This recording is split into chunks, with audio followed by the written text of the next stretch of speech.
Hey everyone, holidays on the back end. I hope you had a good time and still many good days ahead of you. It's been a crazy year, but we have survived as we start to look forward to 2021 just a little bit.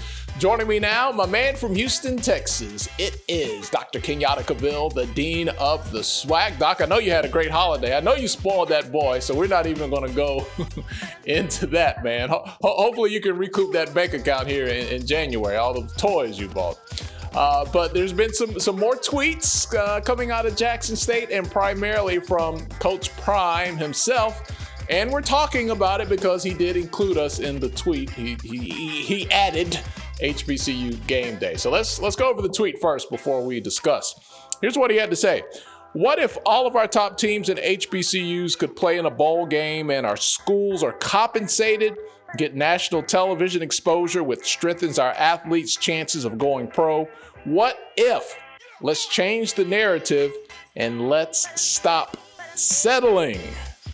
All right, Doc, a lot of people have tried to point out to Coach Sanders that you're in the FCS. This is your lane. You are talking that FBS talk. You can't go to a bowl game unless it's the Celebration Bowl. I don't think that Deion Sanders does not realize his conference affiliation, the level he is in currently with the NCAA. I think he's driving at something bigger. What has been your takeaway at his last few tweets in regard to Jackson State, HBCUs, and these bowl games? Certainly.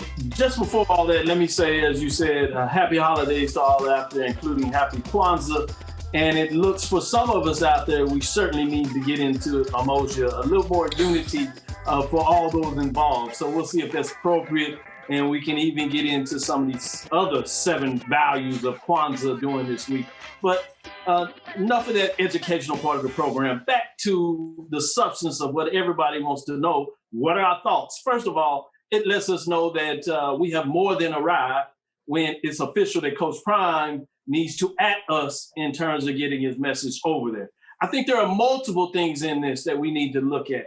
First, before we get into maybe some of this FBS framing of what this may look at, let's get it out of the bag for those that do not realize the conferences in terms of the major programs, the SWAC and the MEAC, are tied into the Celebration Bowl. It is a bowl game. It generally kicks off the bowl season, as you are aware, but maybe not so much for some of our listeners, which are the only Division I FCS football championship subdivisions that participate in a bowl game. Used to be 1AA, 1A for all those that are historically tied, as you are pointing out from that framework. And so we have that. So you dig into this and you say, is he aware of this? Somebody of this magnitude is, and he's playing with some words in a lot of ways in terms of, one, to do what he does best, is to grab your attention.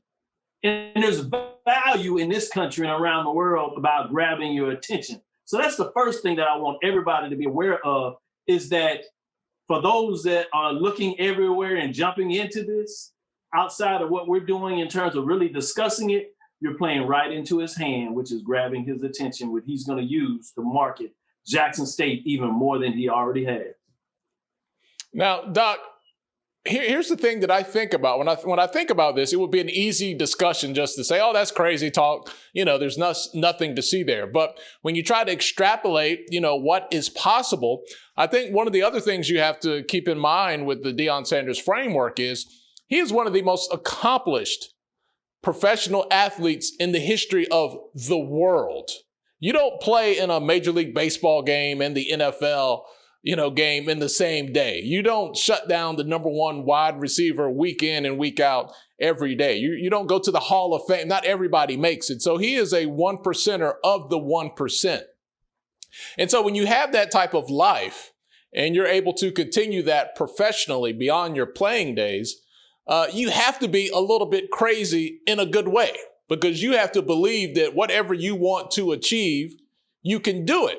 And you have the data and the history of the scope of your entire life that shows, yes, I can. So he's not of the mindset that, well, I'm just going to come here to Jackson State and I'm going to stay within this box.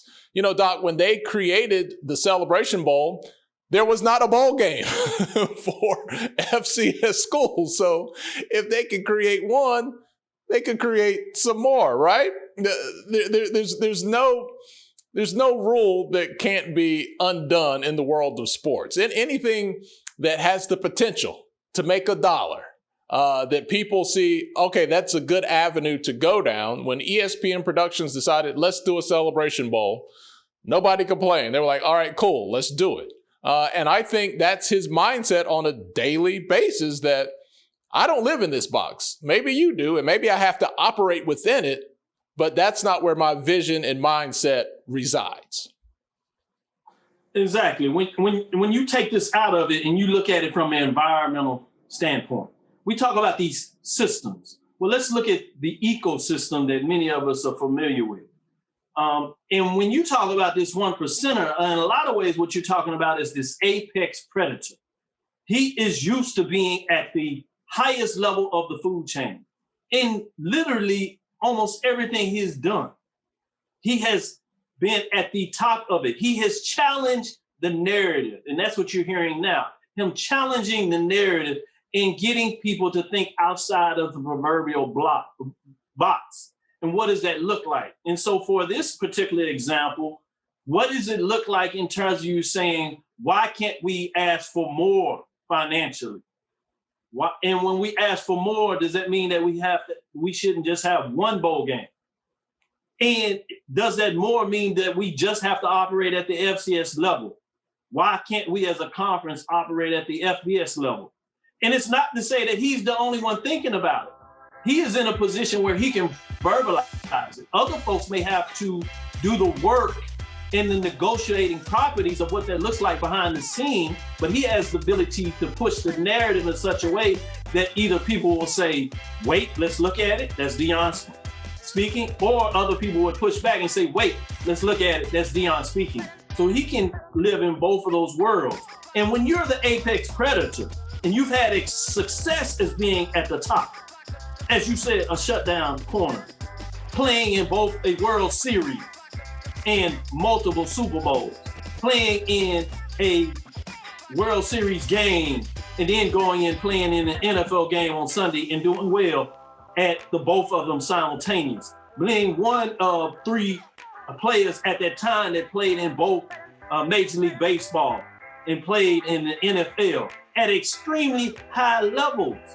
That is something that you just can't wrap your hand around it. And if you allow yourself to get caught up in your comfort zone, allow yourself to get up comfortable in these rat races in terms of intra-conference squabbles between Grambling and Jackson, between Jackson and Southern, between Grambling and Southern, because you all are trying to cherry pick at the top of the roof, then you got more problems than we talk about. And that's why I opened it in some ways of really understanding the parables of happy in terms of Kwanzaa and what does it really mean in terms of those principles. If we take the time and look at it, it can do us even some more help to start understanding what does it mean to take the SWAC and as well as the MEAC or even the CIAA, SIAC, the Gulf Coast Athletic Conferences, these HBCUs, and look at ourselves in a self-determining platform instead of the othering and saying that we're outside of the norm in terms of the NCAA. That's a whole different proposition. You have to have a different mindset to be able to go at it like that.